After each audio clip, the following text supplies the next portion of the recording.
This is from NBC News. Mysterious sight in the skies over Norway early this morning. A never-seen-before spiral of white light. Some said it had a blue tail. I can actually debunk this one. This is actually like meteorite space debris. It's debris from a rocket that spun out of control. Yeah, I saw this a while ago. Apparently, this can also be called a sun dog. I think I saw the moon dog that somebody described earlier. But yeah, I've seen this, and it looks really cool. But it's natural phenomenon. You know, it's not a UFO or anything like that. Oh, okay. At first, whoa, what? It might be an airplane, or perhaps a distant ship. Holy shit! But the distant light? light wasn't staying still. It was changing shape. What his camera captured that night would not only change his own life, it would change the history of UFO research in Turkey. The first footage showed a bright, disc-shaped object hovering close to the sea horizon on a calm... Could you imagine... Sorry, this is really great footage, but could you imagine that it's an elaborative fucking ad? You know, I hate that. I hate that when, like, it's just a blooper or something from a movie that has been repurposed to just fuck with you. Summer night, when zoomed in, without a tripod, and with an unsteady hand, clusters of lights arranged in regular patterns could be seen on the object's surface. In the following months, and even years, Yalman captured similar footage again and again from the same area. Oh, really? To more What people the fuck? only when engagement goes up. Now, what the hell? Returned to what appeared to be window-like openings could be seen on the front of the craft, and inside, dark, moving silhouettes. What? Thin-bodied figures. Whoa!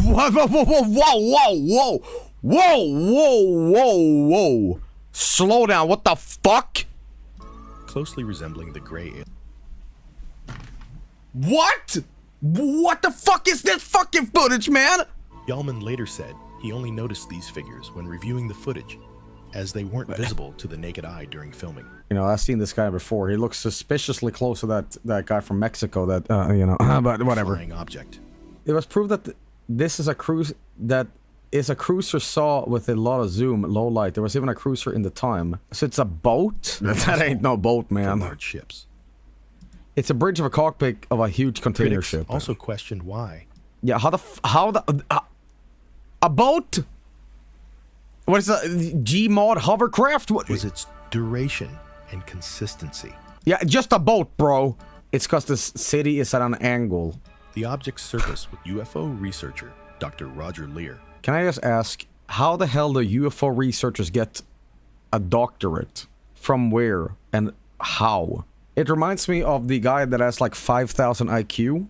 And he made his whole career about being 5,000 IQ. And it turns out it was literally from a comic book. And people didn't really like check up the source on how he got it. But people went along with it for years. And he like became a millionaire. Right there is very close to what I saw. Just like weird fucking lights. And right there, if these guys were spinning in a circular pattern, that's it. I think I've heard about this. On the morning I think of I've heard about September this. 16th, and around 250 students were outside. So this one is hogwash. I still like to hear it. That day, something appeared over the bushes. I don't like those lights. That would change dozens of children's lives forever. About 60 children reported seeing a shiny, metallic object in the sky while playing. At first, they thought it was an airplane, but it descended in an unusual way. It was silent, had no wings, and glimmered in the sunlight. Then, two small figures emerged from the craft.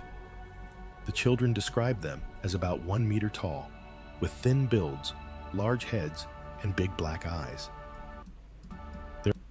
That drawing of the kid pointing is like that meme. Now here's the problem with this. Well, not the problem actually, but I'll benefit of the doubt. What I saw, I was a kid, and you might say like, yeah, these are stupid children saying this. Well, around a dozen children claimed the being spoke to them, not with words, but with thoughts. I'd be fucked if an alien did that to me. You know what I mean? Like a benevolent, like nice alien that is telepathically communicating with you. Could you imagine how bad it would be with me? Like he lands in the forest and like, you know, in my head, and I respond with, Granddad. This telepathic message was simple yet urgent. Don't harm the Earth.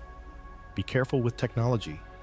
Protect nature. Have anybody checked up on these kids since, now that they're an adult? And they're like, just made it up, come on. You know, some sort of follow-up here.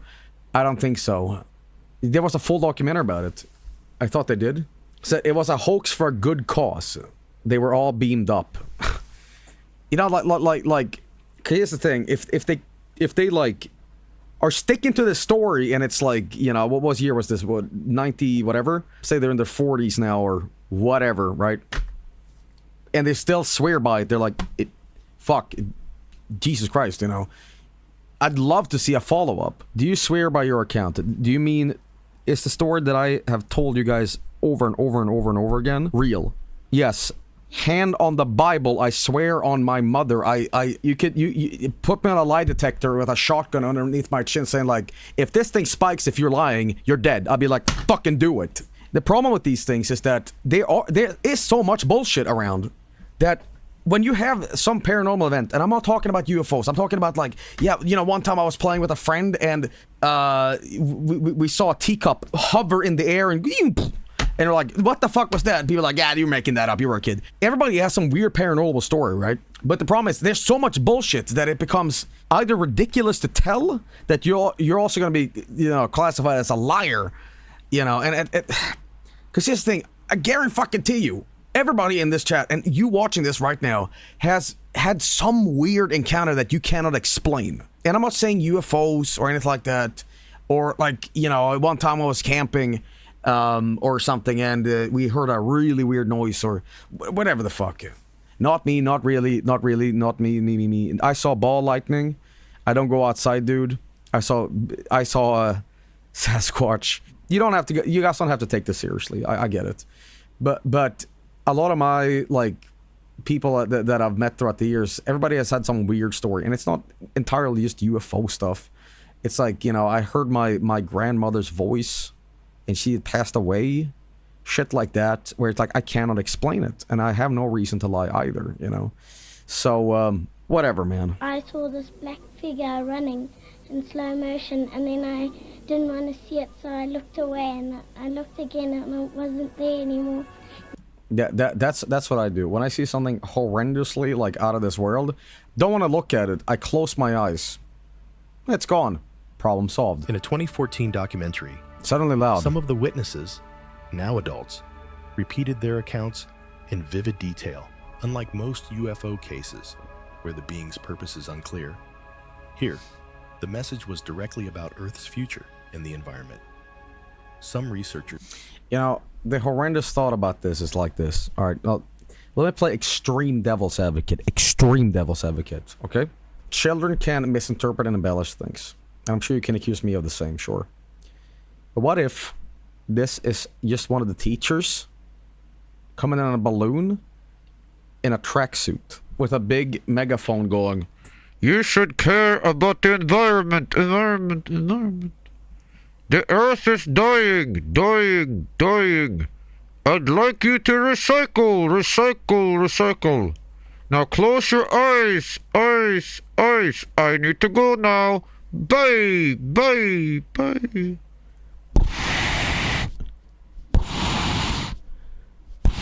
Flies over the horizon. Eat your fruits. It was a genuine expression of concern from non-human it would work on me.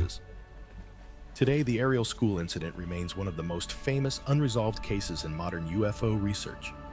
Its uniqueness lies in the large number of witnesses and the fact that they were children, with little motive to fabricate. The testimonies have barely changed since the day they were first told. So they're sticking to it. It's the fact that I often make a very big difference between gray aliens and UFO sightings. Right? They say it's like, you know, close encounters on, you know, whatever, on different degrees. But the UFO stuff that is just lights in the sky, Phoenix lights or the Michigan stuff in the sky, that I say, like, that's pretty much it. You know, that's as fantastical as it gets. But when you combine them, I feel it's almost like playing into its own trope. You know what I mean? We're like, hey, this footage is so real. Here they are in the ship, controlling the ship. Like, it feels like it's almost like an ignorant take on the whole UFO shit. Like a really stupid person would say, yes, gray aliens from Mars pilot the UFO. You know what I mean? I feel it's way more real when it's just a weird light in the sky with no one controlling it. It's just totally unexplainable. Gray aliens are like Red Santa getting popular because of Coca-Cola. Crunch shoot. Exactly. Yes. That's what I fucking mean. It's like it's been almost manifested through a game of telephone through folklore and media representation. You know, and I'm saying that UFOs having gray aliens inside of them, it just kind of feels sort of silly. Let's see here. Random Pirate. When I was 11, I was with my father. We lived in a super old house built in like the 1920s. I had to sleep upstairs. It was all wood and super short roof. There was a wall that was right next to the stairs, but I didn't go all the way to the roof. I was about to go to sleep when I saw a black figure looking thing with yellow glowing eyes crouching on top of the wall. I didn't sleep that night. Please, like, elaborate. Jesus Christ. That's Kingdom Hearts. Heartless. Behind you. Would you rather meet an alien in the day or at night? At day. Oh, we have more UFO stories here. My goodness, this is encouraged. I welcome this. Let's talk about this like weird shit. Star Killer says, when I was 9, my dad was taking me home from school when I saw a black triangle hovering over the clouds at a very high speed. It was metallic and only lasted on sight like 2 seconds. To this day, nobody seems to take me seriously. Not even my dad, as he was paying attention to the road. Feels awful not to be trusted when I could have swear on my life what I saw. I was terrified. Yeah, I totally believe you. I totally that's. No, I'm serious. I totally believe you, man. I had something similar where like you feel like a fucking idiot explaining this and stuff, and no one takes you seriously because you're like, yeah, okay. And you have nothing to gain. You have nothing to like profit from this. I mean, you might critique me and say like, well, you have a streaming platform and you're telling this story, and you might just be like playing this bullshit up for years. But you know, I've told my family, I've told my friends, and I get this, you know, from my friends when I was a kid, like, what? What are you talking about? What? You know, but you know, my dad and everything. In fact, you know what I should do? I should sit down with my dad, and from him, I should transcribe exactly what that day was like when I came home running, crying, and we can get it on fucking documented shit what I saw, you know. But you know, I get it. That's the frustrating part about this. I heard something that like when you see a UFO and you make eye contact with it, they notice you, like you have a connection to them, and you better believe that, because I was always afraid of the dark, right? And I was told the story before. That night, let me tell you something, sleeping as a kid when after you saw that shit gave all your fears validity. It gave every doubt in your mind a confirmation saying it was all real and you should be afraid. When you hear a creak in the living room, your mind goes to, they're fucking here. They're gonna get me now, right? And to this day, I am not making this up. I still have alien fucking dreams, you know, about gray aliens or being at my parents' place in my room. It's not very rational because, you know, I'm at my old parents' place. But I've told this, I've had fucking disgusting nightmares. I've had disgusting nightmares. One of them is in the dream. Oh, fucking, my neighbor's moving around. I'm like, you know, 10, 11 or whatever the fuck. And it's late at night. And this is the dream, by the way. It was his own room. There was a hallway connecting to the kitchen and then the living room. And the living room had a bedroom where my parents slept, right? Whenever I was going to go to the bathroom, I had to pass the living room. And the living room has a balcony that stares out into the field that I saw the UFO. The dream is that I need to go to the bathroom late at night, right? And I, you know, haha, check the bathroom. But fuck all that shit now, okay? Go to the bathroom, I take my pee, and I just feel there's like a presence in this place. And I don't like it. You know? And I'm like, I just want to do my business, get up, run back to my room. And whenever I would walk back to my room, I'm like, don't look to your right, because that's the living room. I'd just sneak back into my room and like lock the door. But in the dream, as I'm walking into my room, I check my right. And it's just a large, weird, shadowy figure looking at me. And the worst part is that when you notice this thing, you can't move, you can't scream, and all you want to do is scream for mom and dad. And it's just walking slowly to you, closer, closer. And at that point, you feel so disgustingly afraid that you're gonna wake up screaming. And it's this like low humming, this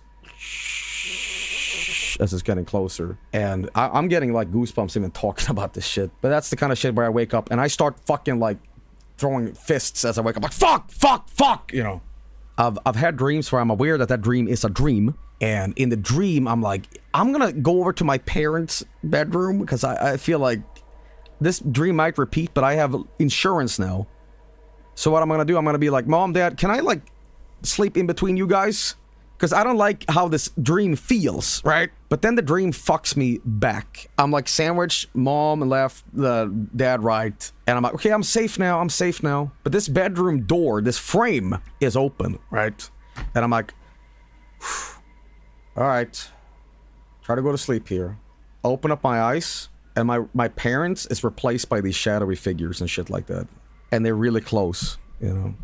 I've had a variation of that dream too, where they are still there, and I can't wake them up, and I still hear like a creak in the living room, and I just know at that point, like, I need to wake up now. I know it's a nightmare. I know it's like a, what do you call them, a lucid dream.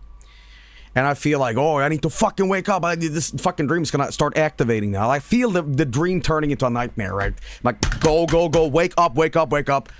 And in the dream, that's when it like spawns in shit for me. So, I'll be laying and, you know, Mom and Dad is on the right, you know, and then when like it peeks around the corner in the door frame looking at me. Shit like that. You know, I'm talking like communion style. You know, so as you know, I'm a diabetic. I got my diabetes type 1 in 2006, and I remember I was in the hospital, right? When I got to the hospital, you know, I stayed on the hospital like for several fucking weeks. But I remember the day I got there, I was sleeping. It was so weird. You know, I had the IV drop and everything, you know. Like I was very close to slipping into a diabetic coma. I had a nightmare that, you know, my mom was sleeping like throughout the night, and I was sleeping in the hospital bed, you know. I think it was like sitting down sleeping. It was kind of intense. But I remember in the dream, it felt so real, but it was a dream where I saw someone's point of view outside the window watching me. Second person dream, yeah. But like the energy was like evil. Like it was not like just an observatory thing. And this is not an out of body experience and nothing like that. I know it was a dream because I woke up and went, oh, for fuck's sake, you know. Joel, I have movie dreams all the time. They're interesting. I remember once having like a little movie with two characters called Grundle and Spoon or some shit at the end. They both turned to camera and went, well, I guess it really was a Grundle and Spoon. Then I woke up instantly. I've had super fun dreams too. Like I've had the kind of shit where like you hear a song and you're like, that's a banger, whatever. Sometimes the dreams are so cinematic and good that you're genuinely entertained by the dream, and you wake up like, that was awesome. Like, that's a good idea. You know what I mean? We're like, this could have had credits at the end. And I would have been absolute cinema, man. I had one where I shrunk down and went inside my Power Rangers Megazord. I know something is wrong in the dreams because a lot of the angles of the shadows is wrong, if that makes any sense. It's like a bad drawing where people can't make shadows right. Where, like, a lamp is casting a shadow towards the sky, not the sky, but the wall, where the others one aren't. And it's like a giveaway where something is like fucked. Alright, anyway, I'll be right back, so tight. Complete global lactation. Shit!